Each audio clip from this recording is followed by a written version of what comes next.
called the ISIS hunting club, as you can see, and these are the guys that are the hunters.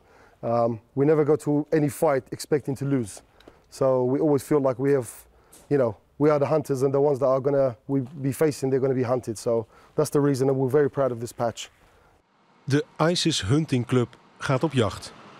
Het is 10 uur in de avond als de elitetroepen van de Koerdische Counter-Terrorism Group vanaf hun basis vertrekken naar het front voor een operatie tegen Islamitische Staat. We have an operation that's going to be happening in the next few hours. It's something very strategic for us, so we're going to try and cut off some lines and try and do a bit of damage to ISIS in some of their strongholds. Het konvooi houdt een tussenstop in Kirkuk, 30 kilometer voor het front. Hier pakken de commando's nog een paar uur rust voordat de aanval werkelijk begint. Er wordt wat gelummeld. Er wordt wat geslapen. De sfeer is ontspannen. Van enige angst of nervositeit is niets te merken.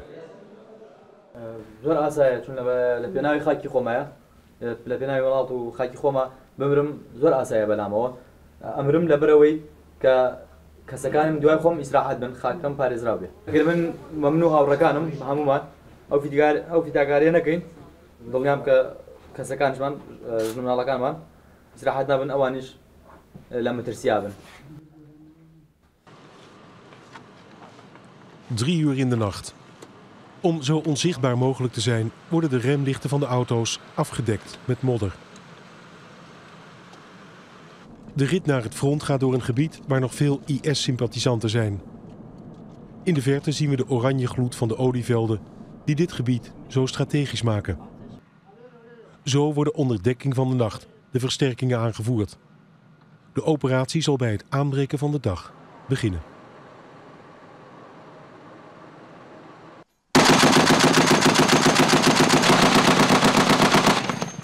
De Special Forces van de Counter-Terrorism Group, CTG, horen tot de best getrainde, best bewapende Koerdische troepen.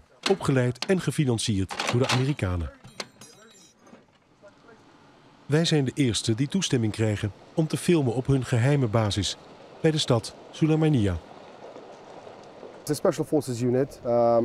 It's quite hidden away from the public eye, but I think in the last year and a half the public have seen a lot of action and a lot of results that the CTG has done because of all the open field fights that we've been heading, and we really are like the tip of the spear. So whenever there's something happening, we go in there, we will cut through the ISIS lines, and then the Peshmergas would come in after us.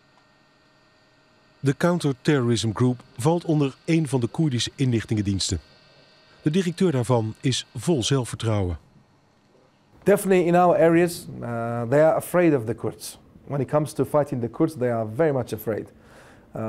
They know it's not going to be easy, and the wish that they joined ISIL for, which is dying, they will get that wish with us. And we will send them to the heaven that they think they are going to, definitely.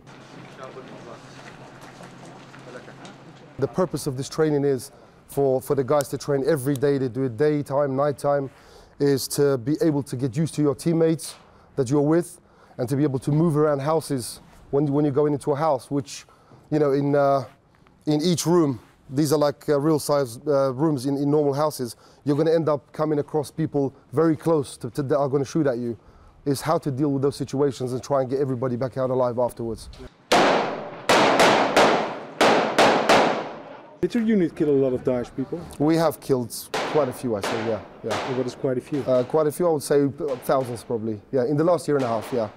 Thousands? I would say, yeah, 2,000-3,000 maybe in the last year and a half. What's it like to kill an ISIS guy? It feels really good because he's not going to go and murder women and children and stuff. So for me, it's very rewarding for everybody. Yeah. Yeah. It's like yes. Of course, yeah. Good adrenaline. Yeah. You can't get a better buzz than that. So it's a good feeling. Leden van IS worden opgepakt door de Koerdische commando's. De directeur van de inlichtingendienst onderscheidt 2 soorten strijders. There's a difference between the local guy, the local Iraqi guy that joined ISIL because he had no other choice, because there's no other way to have an income. So he joined ISIL. But there's a difference between the foreign fighters. The foreign fighters are here, most of them here to die, to experience this thing, especially the Chechens, the South Asians.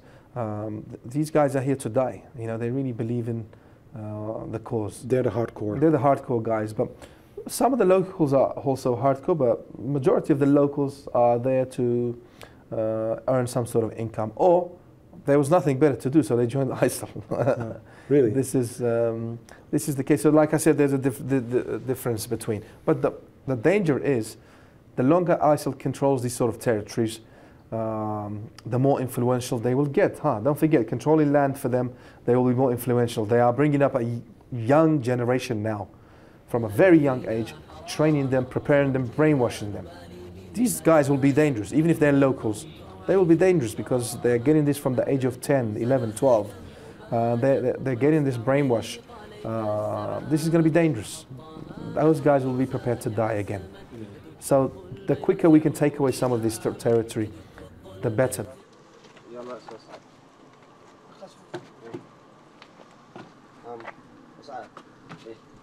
De informatie uit de verhoren van IS-gevangenen wordt gedeeld met de buitenlandse inlichtingendiensten. Waaronder de Nederlandse.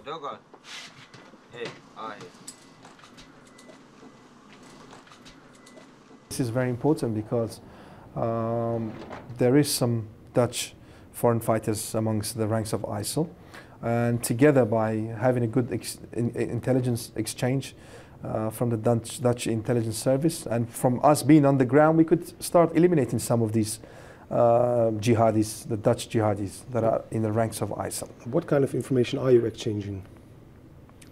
All kinds of information on threats against European countries, on information on personnel who are fighting in the ranks of ISIL, the information we gather from the front lines, from the detainees. So there's no limit of what kind of information we exchange together.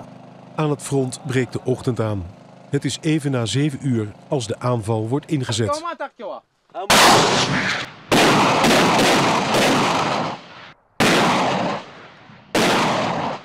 Je zou het een harde wake-up call kunnen noemen voor de strijders van IS. Ze worden op dit moment onder vuur genomen door de mortieren daar vandaan.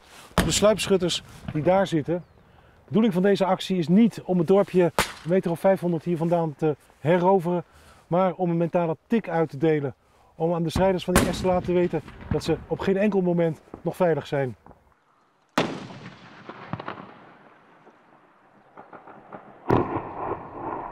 So inside the village of Wastani and Mujamma Saddam, we've been watching them and they've been moving vehicles around, moving people around. We have all the grids, so we're dropping mortars on top of the buildings that they're going into because they have tunnels that lead from one building to another. And we're waiting for them to see if we get any reaction, then we will be able to shoot with the snipers, as you can hear now. Okay. So that's what. And you plan to attack the village as well today? No, it's not going to be attacked now because in front of us, this field in front of us, it's all IEDs. So we need to bring special vehicles, EOD teams to be able to clear it up for us to attack. So this, like I told you before, this is not part of a attack, situation. It was just something to mentally to try and to disturb them a bit. Okay. Langzaam maar zeker verliest IS steeds meer terrein. Maar na 1,5 jaar oorlog raken het geld en de middelen van de Koerdische Peshmerga op. De Koerden zeggen dat ze dit zo niet volhouden. Er moet meer hulp van buiten komen. We haven't been able to pay our Peshmergas for the past 5 months, unfortunately. Don't forget, these Peshmergas have families to think about as well. They're risking their life in the front lines. And a lot of people, a lot of delegations that come from Europe, they say that we are fighting this war on behalf of the world. I don't want this just to be words, to be honest with you. In the past we've asked for weapons and ammunition.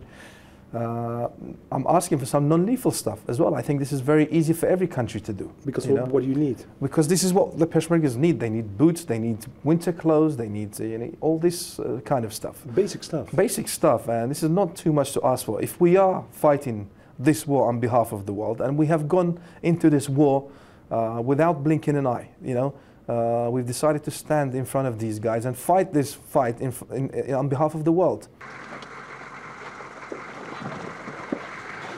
Do you think Daesh can be defeated? Of course they can.